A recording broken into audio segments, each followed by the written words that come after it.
Joining us today is Andrew Button from Mashup Lab. Thank you so much for being here today. Welcome. Thank you so much, Sean. I'm really excited for our conversation today. Me too. Tell me a little bit and tell all of us a little bit about Mashup Lab. Yeah, so Mashup Lab was born really out of a problem and challenge I saw from my economic development days. So I spent about 15 years in various rural economic development roles, mostly here in Nova Scotia.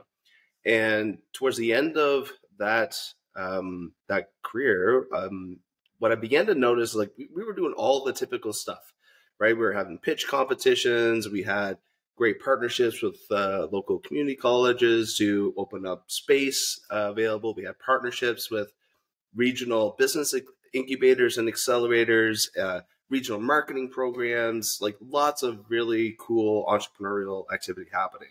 But through a whole sequence of events, I won't bore you or your audience with the details of, unless you want to dive into it. I'm happy to. But what I began to notice was that there was just a massive pool of untapped entrepreneurial talent sitting on the sidelines of that whole ecosystem of things, not plugging into all of the programs, services, supports, and all the stuff that we were designing and building to try and help them. And I just got like obsessively curious as to why that was, and what were the barriers and challenges.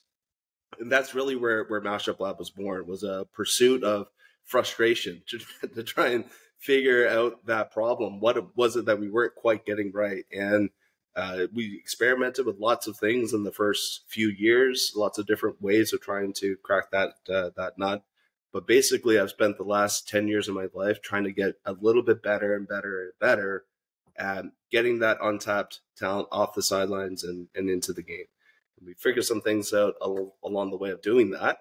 And we still are just learning a lot of the things that are preventing people with really amazing ideas that could be really amazing businesses in our rural places from actually pursuing those things and turning them into a reality. But that's all we do all day long, is try to figure out how to go do that in lots of places around Canada and the US. Okay, so what are some of the unique challenges that rural and remote communities face, and how what are the barriers for folks in getting those ideas, making them happen, and bringing them to fruition and to value in their rural and remote communities in Canada? Yeah. So I kind of see those as like two separate challenges, right? So there's challenges that communities have and people that work in economic development in those communities. There's a certain set of challenges of how they go about doing what they do to help those people get off the sidelines and into the game to start businesses. And then there's a whole other set of challenges that the entrepreneurs themselves face from thinking that all of the stuff that's going on that's available to them, some of which is virtually, like the things that we do at Mashup Lab, but a lot of it is happening right in their own backyard. There's other things that prevent them from plugging into all of that stuff and taking advantage of all those things when they absolutely could and should be doing that. So I think the work that we focus on is more on the entrepreneur side, because that was the real sort of challenge. I felt like if we can start to figure that out, it makes it a little easier to provide some insight to the economic development folks that might be struggling to figure those things out in other ways in their community. So and again, I could spend a whole hour just talking about some of the things that we're learning on that front. But from an entrepreneurship standpoint, it sometimes comes down to an issue of seeing themselves in the stories that are being told around what is a successful entrepreneur. And not just stories being told in sort of like the mainstream media, but stories that are being told by their local economic development organization, and the things that they put out in the local newspaper around success stories, and the things that get talked about when they show up at a local coffee shop and somebody's sort of saying, wow, look at this amazing thing that this amazing person did. Oftentimes what gets missed in that story is like the 5 or 10 years that that entrepreneur put into that business to get to the point where they're now kind of this sort of overnight success that everybody's talking about. And it's at the very early stages of that. Remember, those entrepreneurs are figuring those things out that most of the folks that we are working with live, right? So they don't necessarily like the picture between where they are now and what their reality is and the picture that's being showed to them. Like there's too many degrees of separation between those two points for many of them to really understand that, yes, I actually am an entrepreneur, even though I don't necessarily feel that way. So that even like the language that we're using around some of this stuff, the labels that we end up putting on some of these things to try and communicate it, become a bit of a challenge. So it often boils down to just the confidence and courage that I am an entrepreneur. I have a good idea that's worth investing in. I am worthy and should be availing myself of all of the things that are out there. But oftentimes they think all of that stuff is for somebody that's not them. And I think that's a real big sort of sticking point. And again, when all you do all day long is try to figure that stuff out, you learn some things. But we are just, I think, at the tip of the iceberg, Shauna, in terms of our learning around how to actually crack through some of that to get that message across. But we're making some progress. Equity is a big part of that. I mean, it's the elephant in the room that many of us don't want to talk about, or many folks in rural communities don't want to talk about when it comes to entrepreneurial success. We face systemic barriers. I shouldn't say we, I mean, I'm a woman, but I'm a white settler and racism is in my DNA. I have special treatment regardless of what my life has dealt me because of the color of my skin. And rural and remote communities are slow to recognize the systemic barriers that exist for many folks that may consider coming to their rural and remote communities and start a business, but there are additional monumental barriers, systemic barriers. And so what have you encountered and what have you witnessed and you know, like how are you addressing that? Yeah, great question. And I couldn't agree more. And for me personally, I have the sort of additional advantage of being a middle-aged white male in all of this. You're at the top. Right? And I had an amazing upbringing, and I had amazing parents, and I saw I had every advantage that you could ever think of in all of that. And I think what when I started to think about what I wanted to accomplish through Mashup Lab, this business I call Mashup Lab, I wasn't thinking about those things at all. I was just thinking about how do I go help somebody that's out there with a great idea, figure out if there's a great business to be built around this great idea, and based on the skills and talents and strengths that I have to do that. And I think once we got into that work, Shauna, what we began to realize is that, and I think we just got lucky with a lot of things simply because of the way I was thinking about and approaching it. So this wasn't by strategy or by plan. I think just by listening and being thoughtful around what I felt was the right thing to do, ended up resonating with a completely different kind of entrepreneur that was sitting out in our communities. And in that case, it was specific to Nova Scotia. But well over 80% of the folks that end up applying for our program were women. Half of them were women with kids under the age of 12.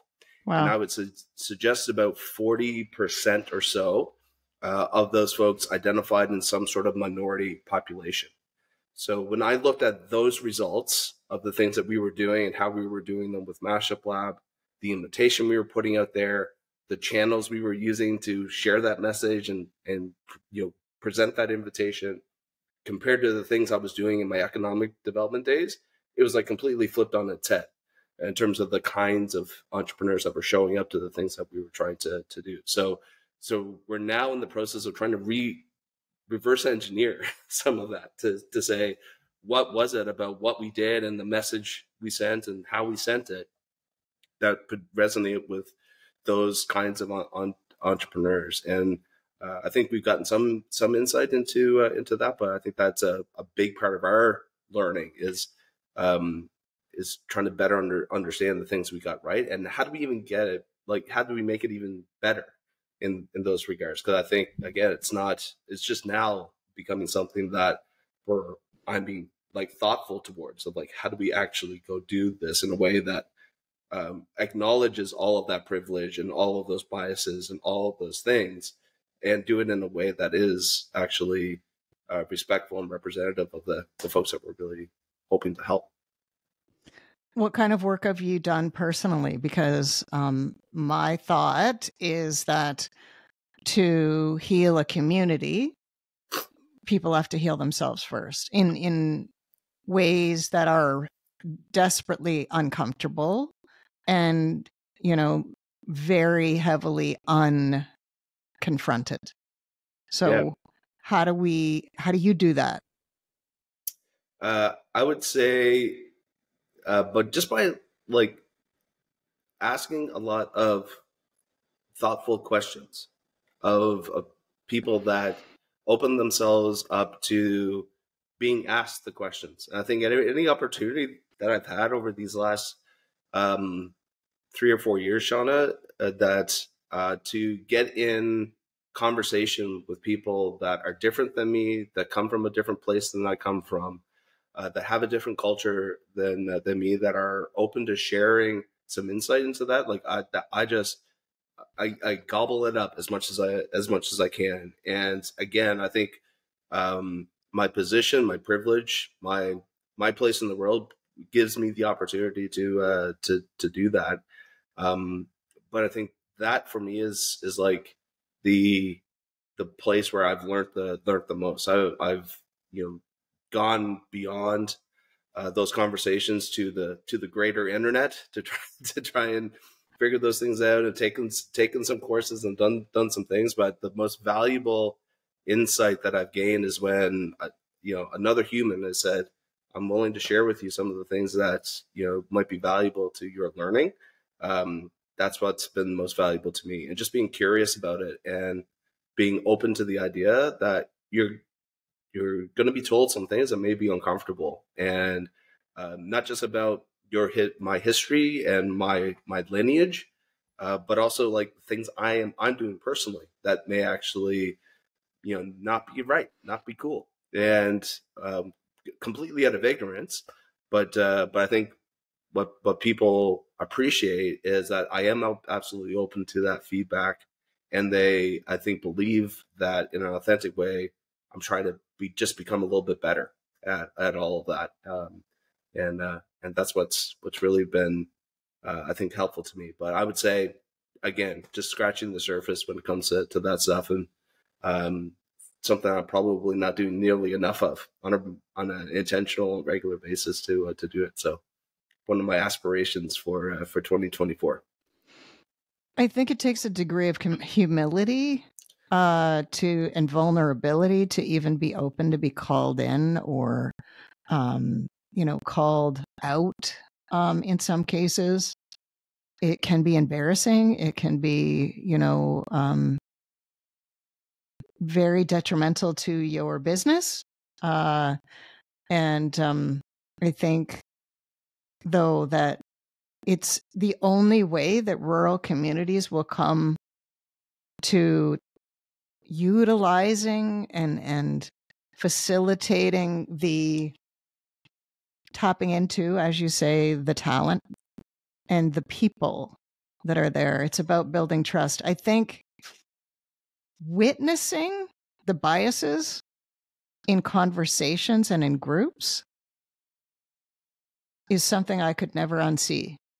So after, Totally, I'm sure that you've seen that in your facilitating, classes and workshops and things like that. There are inherent biases that we see, that we witness, and it is important to address that.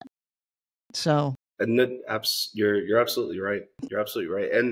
Um, and I think, from my perspective, the embarrassment I might feel because I've done something or said something that was misaligned with how I feel and the things I value, and that awkward conversation that might have to ensue is such a small price to pay. And the ding to my ego is such a small price to pay in the pursuit of the goal I'm trying to achieve in the world, which is unleashing the entrepreneurial potential of real places.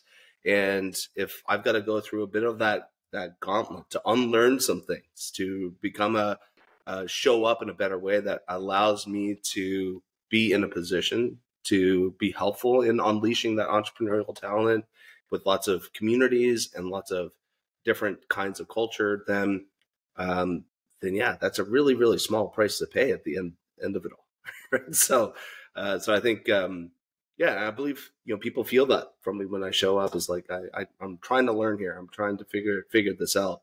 And if you're willing to help me, I'm willing to be helped in lots of different ways of just trying to get a deeper and better understanding of how we can work together on these things. They're just too important. It's just too important not to do. Agreed.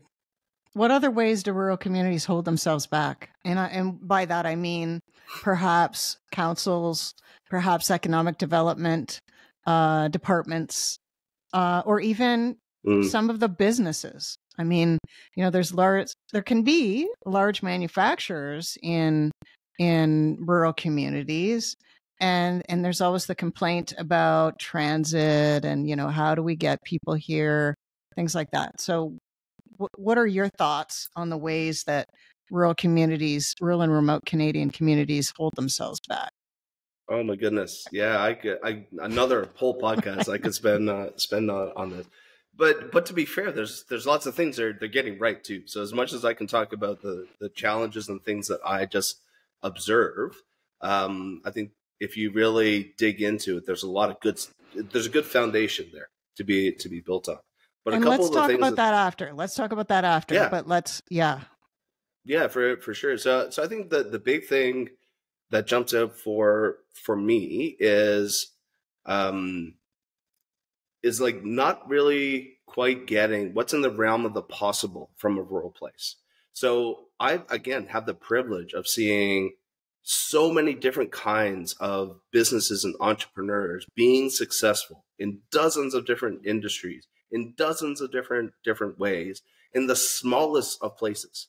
Like I just think of Hutch Games here in Mahone Bay, Nova Scotia, right? Like, one guy and a couple of co-founders from the UK. He moved to rural Nova Scotia, started working for my co-working space, and like just sold to the largest mobile video game company in the world 2 years ago for $350 million US, and has a office of a couple dozen people now working in Mahone Bay, Nova Scotia. There's a population of like 700 people. Like, we've been shown the picture of what's in the realm of the possible from a rural place. And I think it's just a lack of exposure to those kinds of stories and those kinds of ideas that I think sometimes limits the thinking when, folks that are trying to build out strategies and decide what to do with budgets, they just don't quite understand how to get to that and what is required to foster more of that. And because they're under immense pressure from the public to be truthful and respectful of their dollars, and they're under immense pressure of time to try and get these things done by year end, and what the timeframes that we're working on, and the election cycles and all of that kind of stuff, it forces sometimes to default to the lowest common denominator of like, what is the thing that we feel like we can actually do and do well with this money we've been given, called a budget. And I think sometimes that results in just taking the old stuff and dusting it off and trying it in a different way. And sometimes it takes a bit of a short-sighted look at what might be the results, because folks are again under a lot of pressure to show immediate wins on this stuff and held to a certain accountability. So I think that's like that whole process of figuring out where to invest time, money, and effort as a community. there's just some fundamental flaws with how we've been doing that, as rural places. And I would suspect, a lot of it's true for some urban, or some of our urban friends as well. But that's a big one. It's like not really understanding the impact that a little bit of focus and a little bit of money can have in a rural place when pointed in the right direction. Can you give another example? You talked about a co-working space, and I think that that's a really interesting concept that I'm close to London, Ontario, so Innovation Works is there. That's one of the first ones I've ever, seen. There's co-working spaces in bigger urban centers. How do you make it work in a rural community? Oh my goodness. Yeah. So that's actually a part of our a business model. So we now have been a part of starting and growing 5 co-working spaces here on the South Shore of rural Nova Scotia. And I have a whole sort of webinar series coming out here in the new year around, if you've been thinking about building a business incubator or a co-working space in your rural place, here's some things we've learned about how to do it with zero government funding going into any of it, and trying to figure out how to make them ongoing and sustainable and all of that stuff. So we've learned a lot about that. But I think, the what's at the core of how you make it work, especially in a rural place, is a couple things. Acknowledging that the model that works really, really well when you have a critical mass of density in a place like a urban neighborhood, or and you have 10 tech startups that are percolating around your region, that can come and fill an office and pay a membership and do all of that stuff. That model just doesn't apply in a rural place. You don't have that volume and critical mass and concentration of people just like walking by your door to make that business model work. So you have to get really creative in terms of bringing and inviting in and making the space and the value proposition to a really wide variety of people to make the business model of that co-working space work. So you got to attract the senior executive that may be working remotely for a company in Boston. They have to see themselves as being like, that's a place for me. You have to make it just as appealing for somebody that might be making handcrafted jewelry in a small studio at home. Like, try to explain to them why they would show up and work in the space with these other people as well. So it's a bit of an art and a science to really having the same asset, right? This physical space that is available in a community that is understood and appealing to and has a value proposition to a really diverse group of people that you need to pull into that space. But that being said, if you do that part and get that part of the equation right, the really magical thing that happens that's really different than some of the places that I've been a part of work from in our more urban centers, is the diversity of conversation that happens in that space when you have just this really wide variety of people that are coming together to add perspective to a problem you're trying to solve, as somebody that might be trying to build a consultancy business, that's working alongside somebody that might be a jewelry maker, that somebody's trying to sell their art on Etsy, versus a local lawyer that doesn't need a full-time office but is working out of there 3 days a week. Just a really, I think, a much more rich opportunity and rich conversation that can happen if you get the front end of that piece right and figure out a way to invite all of those people into that space. Interesting. So it's basically about sitting down and talking to people and asking them what they need. Yes, I think that's a part of it. I also think people don't necessarily know what they need. It's true. And when you ask them the question of what is it that you need, one of two things usually happen. They tell you what they think you need, or they tell you what they think you want to hear them say they need. Yes, it's true. However, their behavior, right, their action, the things that they do, are a much better indication of what they actually need. And the way I describe this in the context of co-working space is like, this, what I call accelerated serendipity that happens, right? So the fact that, these two people showed up randomly to work in this same space in proximity to one another, on the same day at the same time, and all of a sudden they have this like really magical conversation that takes place that helps one of those people figure out and solve a problem that they've been struggling with for months. Neither of them are planning to be there that day, right? And it, like, oftentimes the value proposition of these spaces, like, oh, it's a really cool, funky vibe, and it's comfortable chairs, and the internet's amazing, and there's a decent cup of coffee available. But it's really like having that one conversation that unlocks all of that, helps you sort through all of that stuff in your head that comes from a jewelry maker or a lawyer or a senior tech executive or whoever else might happen to be there that day. That's the real value proposition of those spaces. You got to have the comfy chairs and the decent coffee and the high-speed internet and all that stuff. That's the table stakes. But when somebody experiences that for themselves, that one time that they showed up and they had the most important conversation of their month, that was totally unexpected, then you got them. Like, then they know why they need to show up there 3 times a week and pay you the $99 a month or whatever it is to to be a part of that space, because they know all it takes is one conversation and I got my money back 10 times, right? So once somebody experiences that, it's really, they get it. The challenge is, how do you communicate that to the next person that isn't coming to your space yet, and try to get them to experience and feel that before they make the commitment to rent an office or get a full-time membership to secure a desk and all that kind of stuff.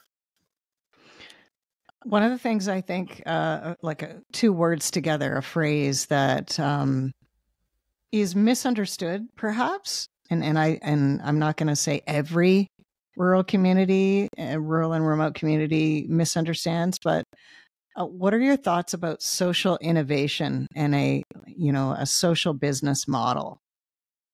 How do you explain that? I have no idea what that even means. And I haven't found anybody that I think really, truly does.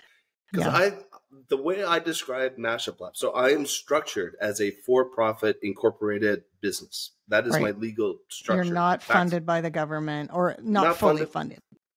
Not funded by the government at all.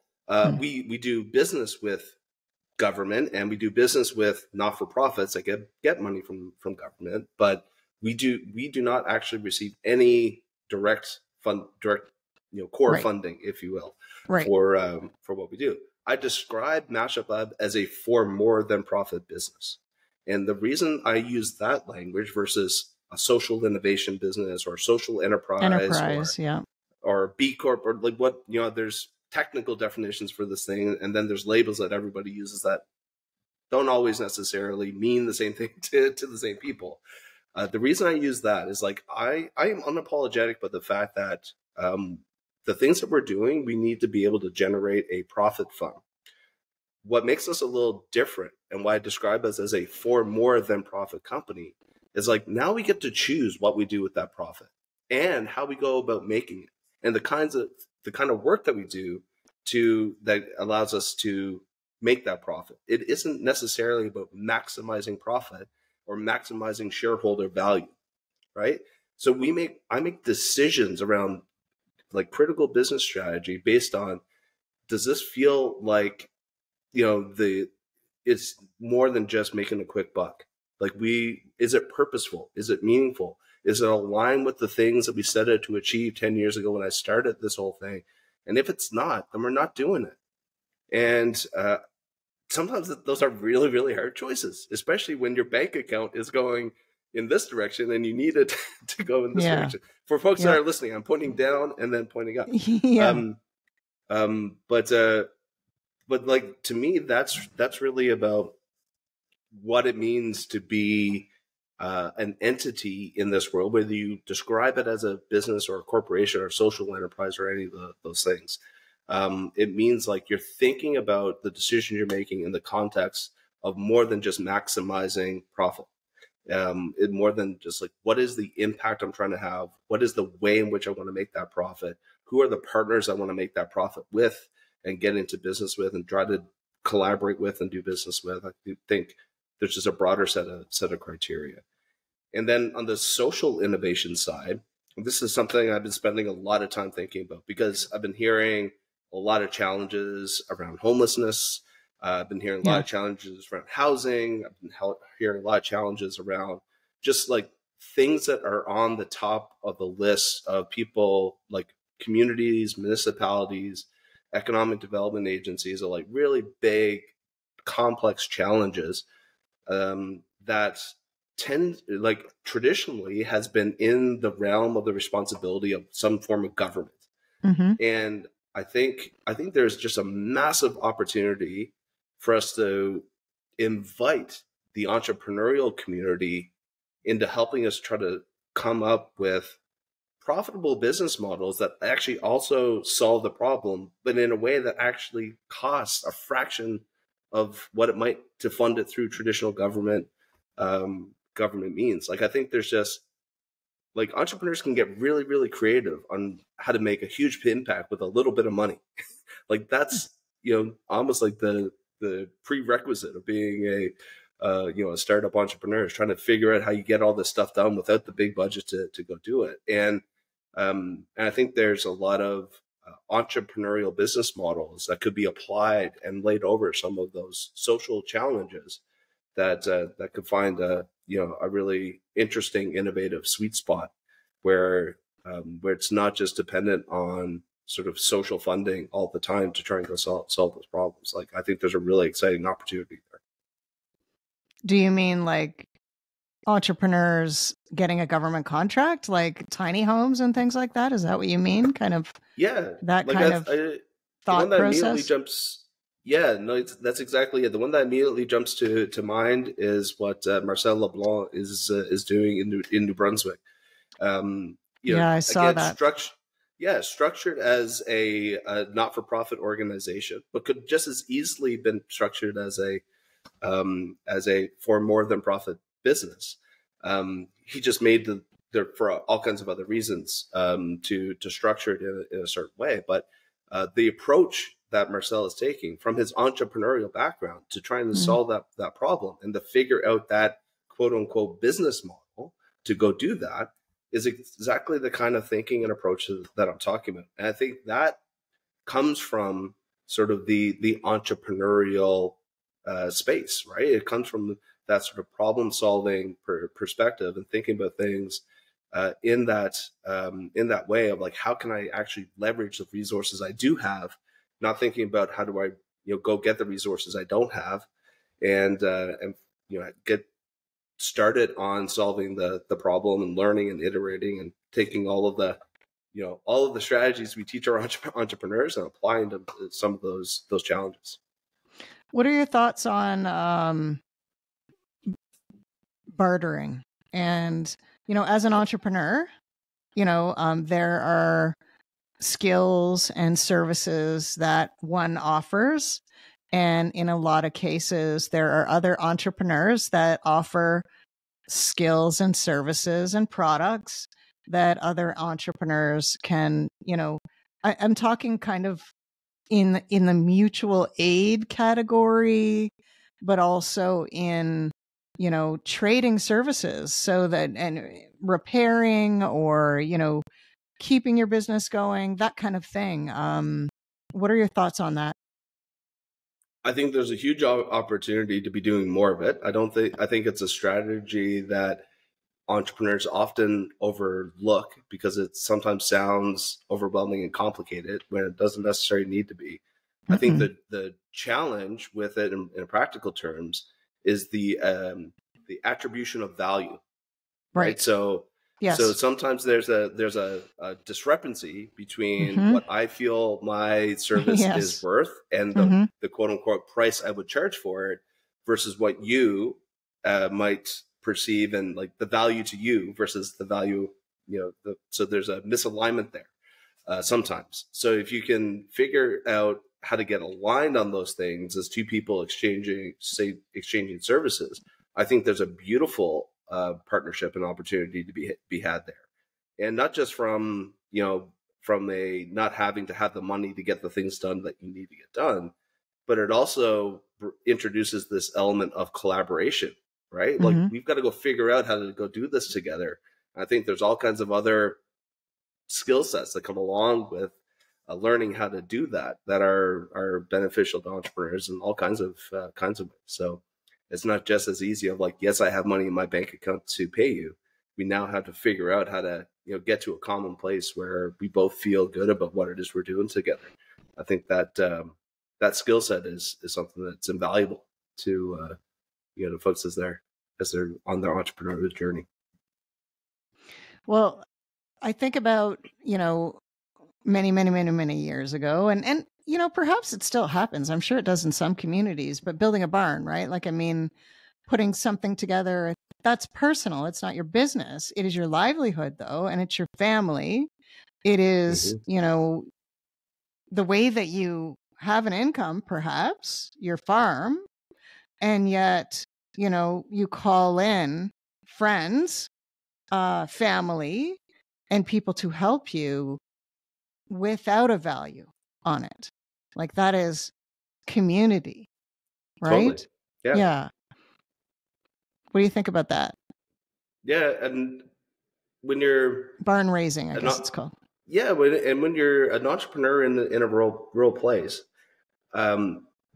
you need to figure out how to work with your neighbors. Otherwise, it creates all kinds of challenges. Conflict. And havoc. Yeah, you never know when you're going to have to rely on that person's help. Not just in your business, but practical stuff. So yeah, I think there is a huge value and understanding of sometimes we just need to do what we feel is the right thing to do, and not necessarily worry too much about whether you're getting more value or I'm getting more value. Like, let's just accept the fact that over the course of our lifetimes, it's all gonna come out in the wash. And let's just do things that are helpful to one another when we're in a position to do it. And then that could be, I may have more money at one point in time than you, and I may have more things to offer that isn't money at a certain point. Like, let's just figure out how to be helpful to one another as we're trying to do this stuff, and less about the exchange of currency. Well, that actually kicks the tires of capitalism, though, right? Like, I mean, sure. It is pulling apart a little bit a system that perhaps hasn't been the kindest to all of us, right? For sure. And why not kick the tires of that of that whole model? I think there's a lot of good principles that come out of capitalism. I think there's a lot of horrible principles that come out of capitalism. I think there's other principles that come from other places, other cultures outside of business and entrepreneurship that can totally be applied to business and entrepreneurship that we should be thinking. Like, this notion of it has to be capitalism or has to be socialism. I think there's just a lot of opportunity to reinvent hybrid models of these things. Like, let's just figure out the best parts of this and the best parts of that, and how we can bring them together to do what feels like the right thing to do. And I spend less time trying to figure out what box I'm in, and more time figuring out, like, what can I learn from that model? What can I learn from that practice? What can I learn from that cultural experience that I just had to apply to the things I'm trying to achieve in the world? And it just so happens I've chosen Mashup Lab and this entrepreneurship and business as the mechanism through which I want to do that work.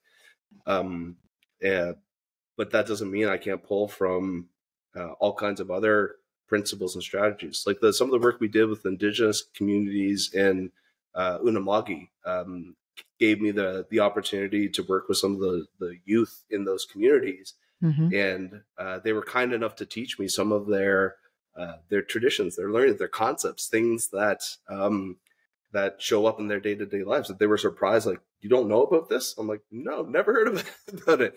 Like, some of the most beautiful concepts that they share. Like, this, you could totally bridge the gap between that concept that's, in your culture in a social context to how does this show up in entrepreneurship and business? What does this look like when we think about that concept in the context of that framework?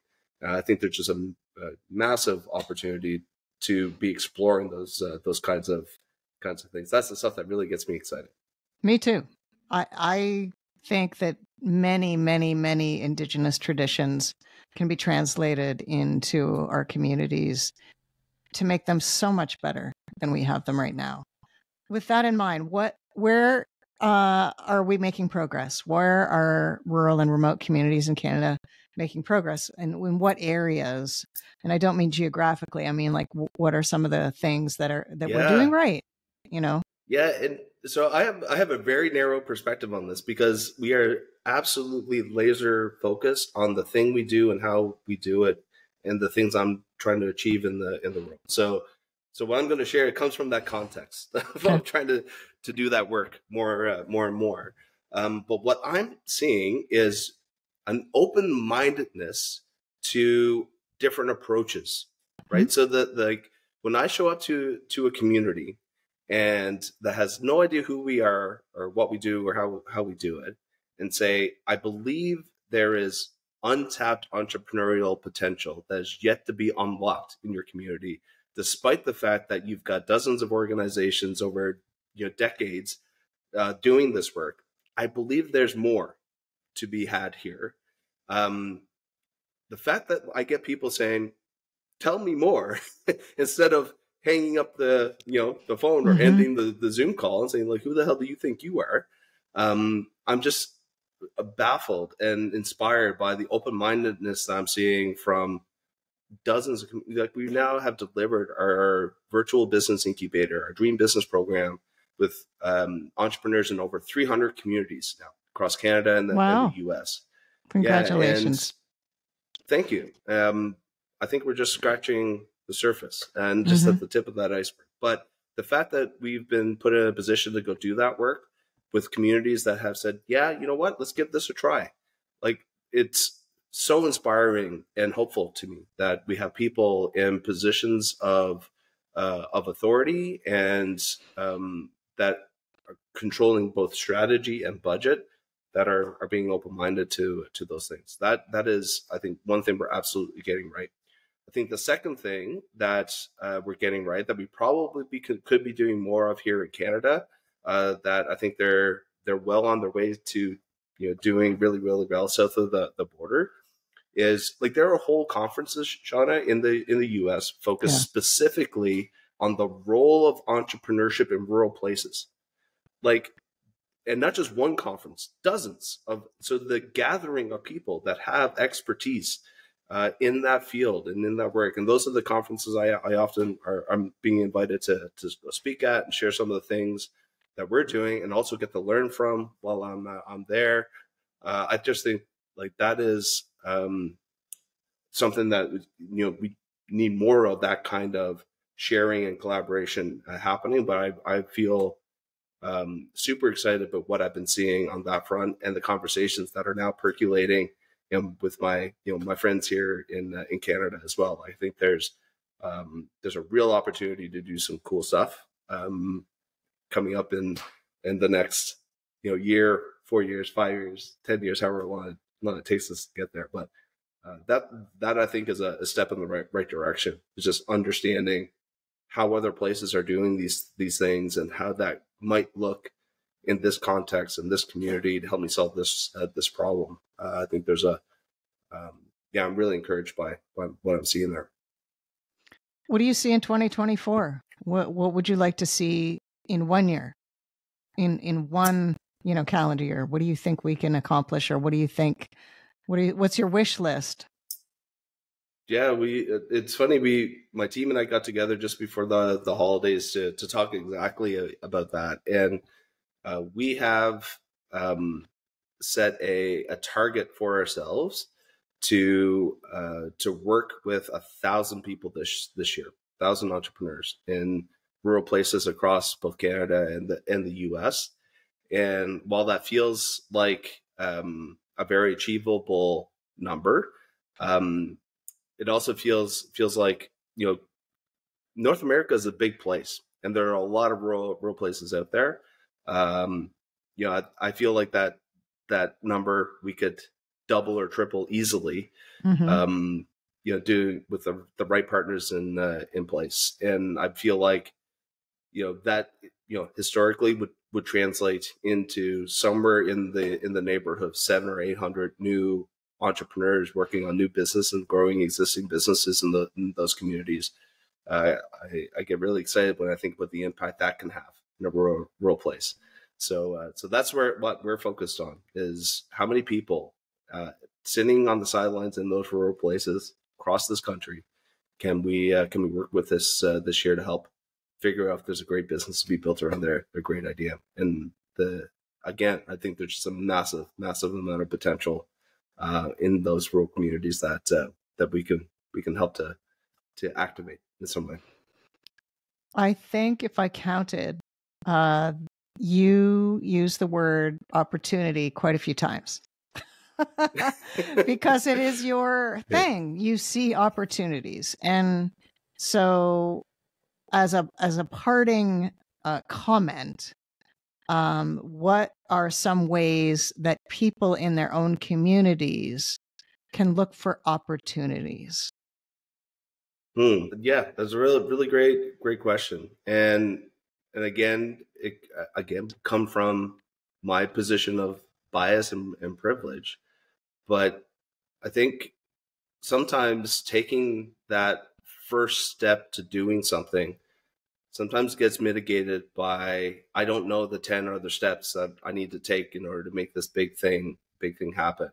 And I know that something that's held me back in the past is like, I don't know what, this is what the strategy is to make all of this happen, and what the plan is, and like, what's my strategic plan for.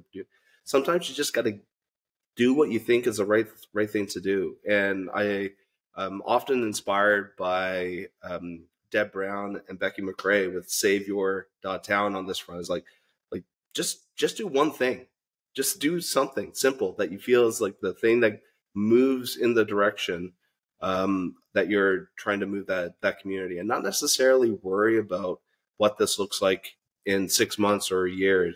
Just make it that test, make it that experiment, and then use what you learn from that to then apply to the next thing you want to do and the next thing you want to do. And it's an approach that we've taken at Mashup Lab for a while. And you do that enough times, eventually the strategy then becomes a little clearer, and you can figure out what are the longer term steps to making this work. But that's what I would encourage people to do is just thinking about what's one thing I can do this week that helps to move this one thing one step forward. Who are two people I can get in a conversation with over the next week that just hey, here's something I've been thinking about. What do you think? Who do you know that might be interested in this?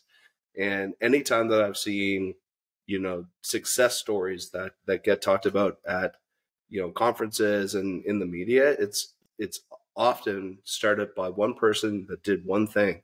And I think there's a lot of opportunity for people to take that one first step and send that one email, make that phone call, set up that one meeting, start that one conversation without knowing or having any expectations of where it might lead, and just see where it goes. And sometimes I think we can surprise ourselves about how far we can go in such a short period of time.